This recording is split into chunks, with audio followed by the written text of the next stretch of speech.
रहीम अस्सलाम वालेकुम dear student. Unit number 7 topic is type of changes.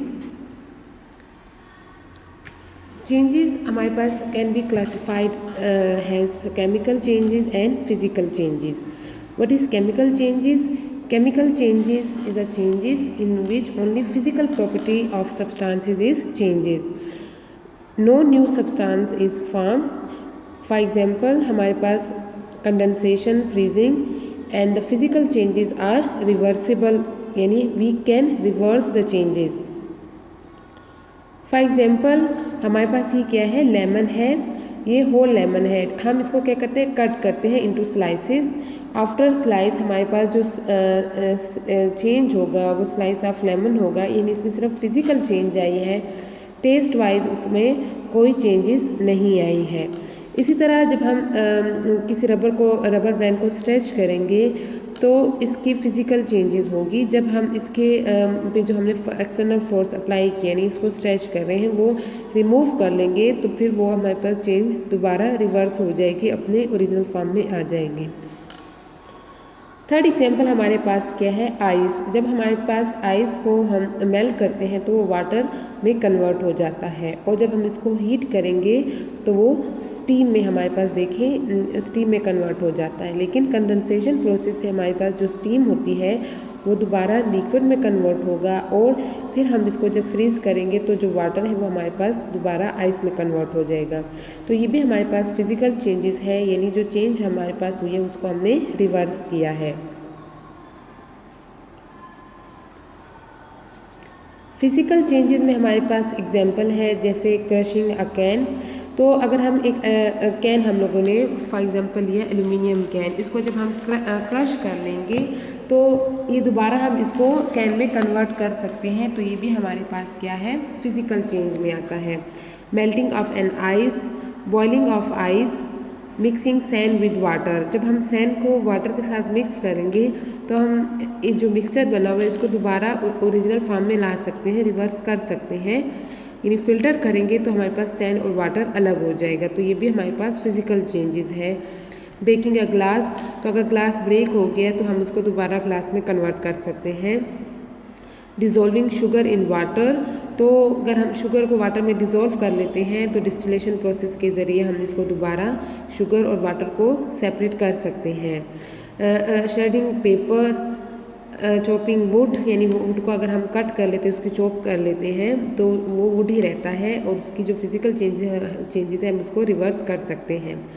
Mixing green and red marble, अगर हम red और ग्रीन मार्बल या रेड और ग्रीन बॉल्स को हम मिक्स कर लेते हैं तो हम उसको दोबारा अलग कर सकते हैं। तो ये भी हमारे पास फिज़िकल चेंजेस है।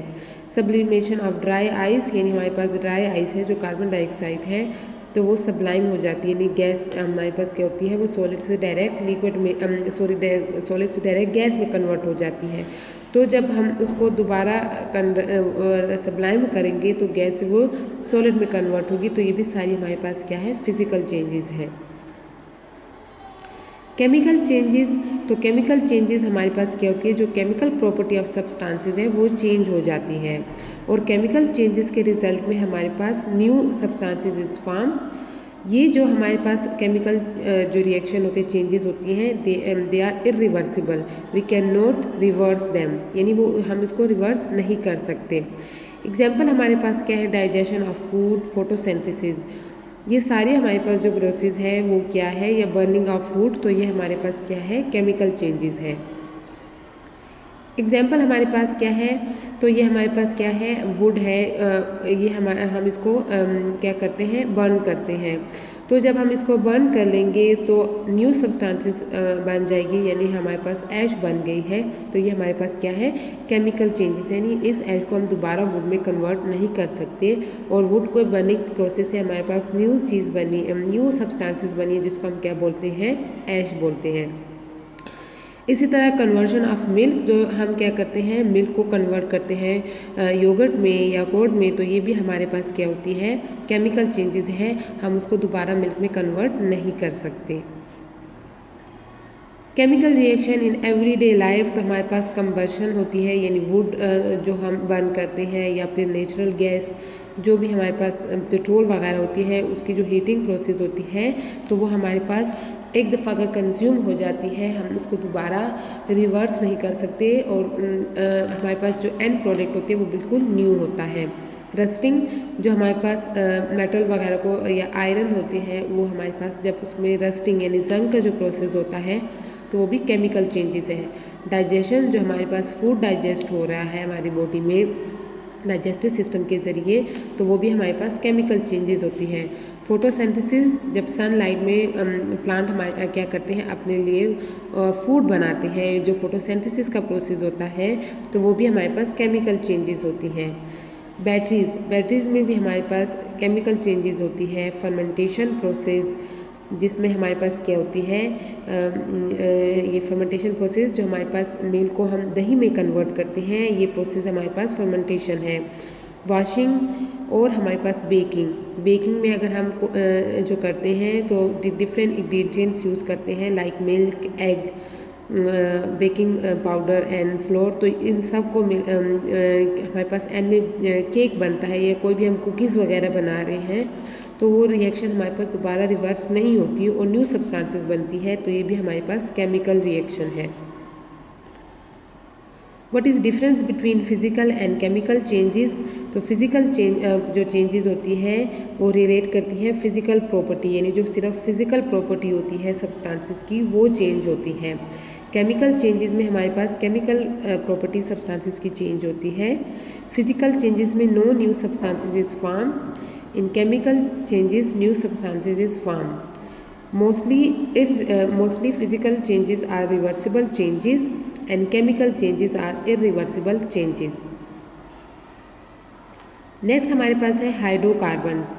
हाइड्रोकार्बन्स हमारे पास ऑर्गेनिक कंपाउंड होते हैं जो कि हाइड्रोजन और कार्बन से बने होते हैं तो ये सब्सटेंसेस हमारे पास क्या कहलाते हैं? हाइड्रोकार्बन्स कहलाते हैं। हाइड्रोकार्बन्स में हमारे पास क्या होते हैं? हमारे पास कोल है, नेचुरल गैस, पेट्रोलियम, ये सारी चीज़ें हमारे पास क्या है? हाइड्रोकार्बन्स में आती हैं। इसके अलावा हमारे पास plastic, fibres, rubber, solvent, explosive ये सारे हमारे पास क्या होती हैं? हाइड्रोकार्बन्स में इंक्लूड होती हैं। Uses of hydrocarbon has fuel. तो हमारे पास हाइड्रोकार्बन हैज़ फ्यूल यूज़ होता है यानी हमारे पास जो पेट्रोल है, नेचुरल गैसेस है, कोल है, ये सारे हमारे पास क्या होती है? हम इसको हैज़ अ फ्यूल यूज़ करते हैं। तो कंबस्टर हमारे पास एक प्रोसेस होता है जिसमें hydrocarbons burn in air producing carbon dioxide, water and large amount of energy. For example natural gases जो हमारे घरों में आ रही है वो in the presence of oxygen हमारे पास बर्न होती है तो कार्बन डाइऑक्साइड प्रोड्यूस करती है, वाटर और एनर्जी प्रोड्यूस करती है। तो ये हमारे पास कंबसन प्रोसेस है जिसमें हीट के ज़रिए in the presence of oxygen हमारे पास फ्यूल क्या होते हैं? कंबसन प्रोसेस होता है तो फ्यूल हमारे पास हीट प्रोवाइड यानी एनर्जी प्रोवाइड करता है। एग्जॉस्ट यानी उसमें कार्बन डाइऑक्साइड रिलीज होता है। तो ये हमारे पास क्या है? Carbon uses of hydrocarbon has fuel. Next हमारे पास है हाइड्रोकार्बन्स। हाइड्रोकार्बन्स हम डिफरेंट पर्पज़ के लिए यूज़ करते हैं जैसे रिफाइनरी गैस होती है हमारे पास, petrol, kerosene, diesel oil and residue. तो रिफाइनरी गैस हमारे पास यूज़ होती है यूज्ड हैज़ अ फ्यूल, हम इसको हैज़ अ फ्यूल यूज़ करते हैं।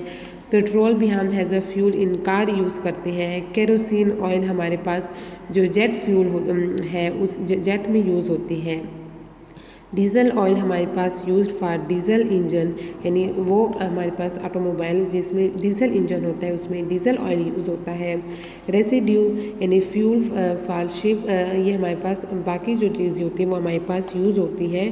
Fuel has a for ship यानी शिप के लिए हम उसको हैज़ अ फ्यूल यूज़ करते हैं। फर्टिलाइज़र हमारे पास टर्म है जो कि ऐसे सब्सटेंसेस जो हमारे पास क्या करते हैं या न्यूट्रिएंट एलिमेंट प्रेजेंट होते हैं जिनके जो या सिंगल फॉर्म में होते हैं या मोर देन 2 या 3 या कम्बिनेशन फॉर्म में होते हैं, जो कि हमारे पास हम यूज़ करते हैं to improve the growth of plant, variety of food fruit. तो इस या क्वालिटी ऑफ फ्रूट को जो हम यूज़ करने के लिए कोई एलिमेंट, सिंगल एलिमेंट या फिर डिफरेंट एलिमेंट यूज़ करते हैं, तो हमारे पास क्या होते हैं, फर्टिलाइज़र होता है। जैसे कि हमारे पास नेचुरली अर्थ में जो अर्थ है, सॉइल में प्रेजेंट क्या होता है, पोटाशियम प्रेजेंट होता है, नाइट्रोजन प्रेजेंट होता है और फास्फोरस प्रेजेंट होता है। तो ये हमारे पास क्या करते हैं, जो प्लांट की ग्रोथ होती है इनसाइड सॉइल और इसके अलावा आउटसाइड जो सॉइल हमारे पास होती है, लीव, स्टेम वगैरह, उसकी ग्रोथ को क्या करते हैं, इम्प्रूव करते हैं। अब कुछ हमारे पास ऑर्गेनिक फर्टिलाइज़र होते हैं, जैसे कि हमारे पास वुड ऐश होता है, पेट हो गया है, बोन मील हो गया है, मैन्योर हो गया है, ग्रीन मैन्योर हो गया है। तो हमारे पास जो गोबर वगैरह होते हैं उसको हम क्या बोलते हैं, मैन्योर बोलते हैं। और पोल्ट्री लेटर हो गया है, ये सारे हमारे पास ऑर्गेनिक फर्टिलाइज़र होते हैं, नेचुरल फर्टिलाइज़र होते हैं, जो हम यूज़ करते हैं to improve the quality of plant, यानी प्लांट की जो ग्रोथ होती है उसकी क्वालिटी को इम्प्रूव करने के लिए इस्तेमाल करते हैं। तो हमारे पास जो इंट्रोडक्शन हमारे पास इसके अलावा हम केमिकल यानी आर्टिफिशियल न्यूट्रल हमारे पास फर्टिलाइज़र भी यूज़ करते हैं। तो in the last century chemical fertiliser were use in agriculture. Farmer were happy of getting increased yield in agriculture in the beginning, but slowly chemical fertilizers started displaying their ill effect। ठीक है, शुरू में हमारे पास chemical fertiliser हम use करते थे। Chemical fertiliser का प्रोसेस हमारे पास क्या होता है, जल्दी हो जाता है, और जो एग्रीकल्चर प्रोसेस में हम इसको यूज़ करते हैं तो जो हमारे पास ग्रोथ होती है, वो यील्ड होती है, वो क्या हो जाती है, ज़्यादा होती है। लेकिन उसके हमारे पास साइड इफ़ेक्ट होते हैं, लीचिंग आउट। ये जो केमिकल वगैरह हम यूज़ करते हैं वो हमारे पास अंडर यानी सॉइल चले जाते हैं, वहाँ पे ये मूव करते हैं इनटू अंडरग्राउंड वाटर। जो अंडरग्राउंड फ्रेश वाटर है वहाँ पे ये मूव करते हैं, तो उस वाटर को ये क्या करते हैं, पोल्यूट करते हैं। पोल्यूटिंग वाटर बेसन, destroying micro organism and friendly insect. जो हमारे पास अर्थ में माइक्रो ऑर्गेनिज्म होते हैं, बैक्टीरिया वगैरह, और फ्रेंडली इंसेक्ट होते हैं जो राउंड वर्म वगैरह होते हैं, उसको ये क्या करते थे, डिस्ट्रॉय करते हैं। Making the crop more suspectable to the attack of disease. इसके अलावा हमारे पास जो क्रॉप होती है वो सेंसिटिव हो जाती है, तो और वो क्या करती है, ज़्यादा उस पर डिजीज़ वगैरह अटैक करती है। रिड्यूसिंग दी सॉइल फर्टिलिटी, यानी सॉइल की जो फर्टिलिटी होती है वो हम क्या करती है, उसको रिड्यूस कर लेती है, जिसकी वजह से हमारे पास जो सॉइल इनफर्टाइल हो जाती है, तो हमारे पास जो ग्रोथ वगैरह होती है वो नहीं होती, स्लो होती है, और हमारे पास आहिस्ता ज़मीन क्या होती है, बंजर भी हो सकती है। प्लास्टिक, तो हमारे पास जो वर्ड प्लास्टिकोज है ये हमारे पास ग्रीक वर्ड है, जिसका मीनिंग क्या है, टू मोल्ड आर फार्म। तो हमारे पास जो प्लास्टिक की प्रॉपर्टीज़ होती हैं वो हमारे पास क्या है, ये लाइट इन वेट होते हैं, फ्लेक्सिबल होते हैं, मॉइस्चर रेजिस्टेंट होते हैं और स्ट्रॉन्ग होते हैं। तो हम प्लास्टिक देखें, हमारे पास जितने भी प्लास्टिक वगैरह होते हैं वो क्या होते हैं, हल्के होते हैं, मॉइस्चर क्या कहते हैं, रेजिस्टेंट करते हैं, मॉइस्चर को वो एब्जॉर्ब नहीं कर सकते। तो इसलिए हम प्लास्टिक की इस प्रॉपर्टी की वजह से प्लास्टिक को डिफरेंट पर्पज़ के लिए यूज़ करते हैं। Uses of plastic in daily life, तो हम पैकेजिंग मटेरियल के लिए यूज़ करते हैं, यानी फूड एंड ड्रिंकिंग आइटम को हम पैकिंग के लिए इस्तेमाल करते हैं। चेयर एंड टेबल में इस्तेमाल होते हैं, बैग्स में हमारे पास इस्तेमाल हो रही हैं। तो ये सारी हमारे पास क्या है, यूजेस ऑफ प्लास्टिक है। नेक्स्ट हमारे पास है पॉलीमराइजेशन। तो polymerisation is a process in which small molecule called monomer combine chemically to produce a very large molecule called a polymer. इसमें हमारे पास क्या होते हैं, स्मॉल जो एलिमेंट हमारे पास मोनोमर्स होते हैं वो मिलके लार्ज मॉलिक्यूल बनाते हैं, जिसको हम पॉलीमर बोलते हैं। एग्जाम्पल हमारे पास क्या है, पॉलीथीन है, जो प्लास्टिक के बैग्स होते हैं वो पॉलीथीन होती है, वो पॉलीमराइजेशन प्रोसेस से बनी होती है। इसके अलावा जो पैकेजिंग मटेरियल होते हैं जो हम फूड वगैरह को पैकिंग के लिए यूज़ करते हैं, तो वो भी हमारे पास क्या होती है, पॉलीथीन होती है, जो कि पॉलीमराइजेशन प्रोसेस से बनी हुई है। नायलॉन हमारे पास क्या होते हैं, नायलॉन गियर जो हमारे पास ऑटोमोबाइल्स में यूज़ होते हैं, टेंट होते हैं। इसके अलावा हमारे पास जो रेशम के धागे वगैरह होते हैं, पैराशूट होते हैं, अम्ब्रेला वगैरह होते हैं, तो ये सारी हमारे पास पॉलीमराइजेशन प्रोसेस से बनती हैं और ये किससे बनी होती हैं, नायलॉन से बनी होती है। पॉलीविनाइल क्लोराइड हमारे पास पीवीसी होते हैं, जो हम हमारे पास प्लम्बिंग जो होते हैं उसमें जो पाइप्स वगैरह यूज़ होते हैं वाटर में, इसमें ये सारे हमारे पास किससे बने होते हैं, पॉलीविनाइल क्लोराइड से बने होते हैं। तो ये भी हमारे पास क्या है, प्लास्टिक की एक टाइप है।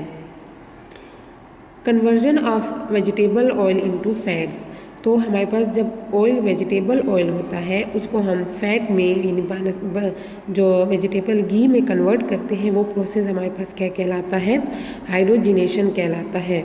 हाइड्रोजिनेशन हमारे पास क्या है, एडिशन ऑफ हाइड्रोजन। तो एडिशन ऑफ हाइड्रोजन जब हमारे पास वेजिटेबल ऑयल में हम करते हैं, तो उस प्रोसेस से जो ऑयल होता है वो हमारे पास कन्वर्ट हो जाता है इनटू घी। तो ये हमारे पास लिक्विड फॉर्म में होता है और घी हमारे पास क्या होता है, सॉलिड फॉर्म में होता है। इसमें हमारे पास कैटलिस्ट यूज होते हैं, निकल कैटलिस्ट यूज़ होते हैं ताकि जो रिएक्शन है उसको फास्ट कर सके। हम कैटलिस्ट इसलिए यूज़ करते हैं, कोई भी कैटलिस्ट जब हम केमिकल रिएक्शन में यूज़ करते हैं तो वो रिएक्शन को फास्ट करता है, बाकी वो रिएक्शन में हिस्सा नहीं लेता। टेम्परेचर जो रिक्वायर होता है हाइड्रोजनेशन के लिए वो हमारे पास 250 to 300 होता है। इसके अलावा हमारे पास स्पोनिफिकेशन प्रोसेस है, जिसमें हम क्या करते हैं, vegetable oil changes into soap. तो ये भी हमारे पास प्रोसेस है जिसको हम क्या बोलते हैं, स्पोनिफिकेशन बोलते हैं।